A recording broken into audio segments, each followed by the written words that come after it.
Hi friends, welcome to Telugu defence news. Friends, మీకు Indian మిలిటరీపై interest ఉంటే తప్పకుండా మన ఛానల్ని సబ్స్క్రైబ్ చేసుకొని డైలీ ఫాలో అవడానికి అయితే ట్రై చేయండి. ఇక ఫస్ట్ అప్డేట్లోకి వెళ్తే యుక్రేనియన్ మీడియా, పర్టికులర్గా డిఫెన్స్ ఎక్స్ప్రెస్ మరో సెన్సేషనల్ క్లెయిమ్ చేసింది. క్లెయిమ్ అంటే ప్రాపర్ ఎవిడెన్స్తో ప్రూవ్ చేయకుండా చెప్పడం. ఏమంటుందంటే రష్యా క్యూపై మరలా 2 జిర్కాన్ హైపర్సానిక్ క్రూజ్ మిసైల్స్ని ఫైర్ చేసింది. అయితే వాటిని యుక్రెయిన్ షాట్డౌన్ చేసిందని క్లెయిమ్ చేసింది.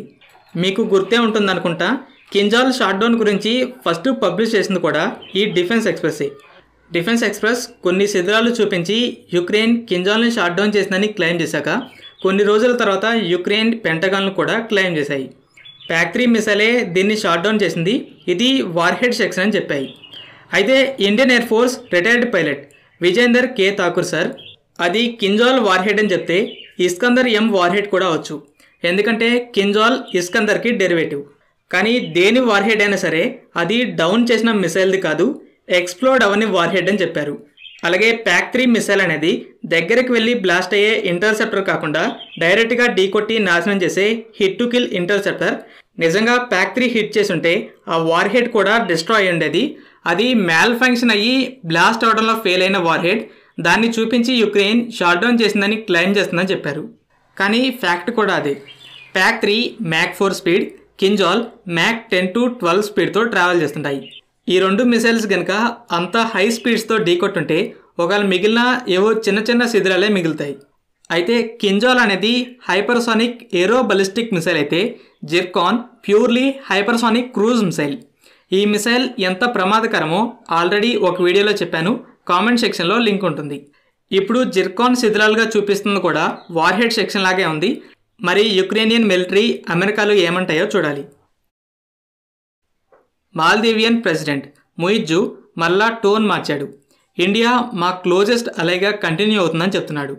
మాల్దీవ్స్ ఇండియాకి సుమారు $400 మిలియన్, అంటే సుమారు 3,200 కోట్ల రూపాయల అప్పు ఉంది. కానీ ఎకానమిక్ కష్టాల వల్ల ఈ లోన్ని ఆన్ టైంలో కట్టే పరిస్థితి లేదు. దీంతో ఎకానమిక్ కెపాసిటీని దృష్టిలో పెట్టుకొని రీపేమెంట్ విషయంలో టర్మ్స్ని మార్చడానికి ఇండియాతో డిస్కషన్ కోసం చూస్తున్నా అన్నాడు.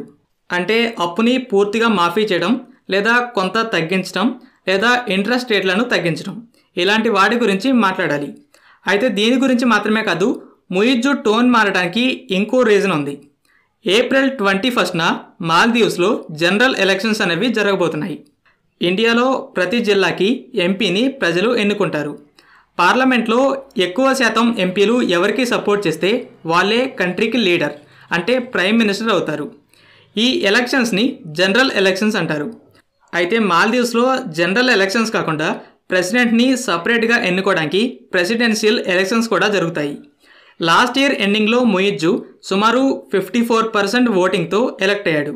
అయితే అప్కమింగ్ జనరల్ ఎలక్షన్స్లో ప్రజలు ఎంపీలను ఎన్నుకోవాలి. ముయిజ్జు ఎలక్ట్ అయ్యాక ప్రో చైనా, యాంటీ ఇండియాగా పేరు తెచ్చుకున్నాడు.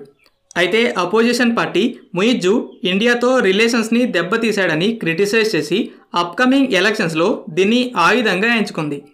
ఇప్పుడు మాల్దీవియన్ ప్రజలు ముయిజ్జుకి అపోజిషన్ పార్టీలో ఉన్న ఎంపీలను ఎక్కువ మందిని ఎంచుకుంటే మాల్దీవియన్ ప్రెసిడెంట్ పొజిషన్ కూడా రిస్క్లో పడుతుంది.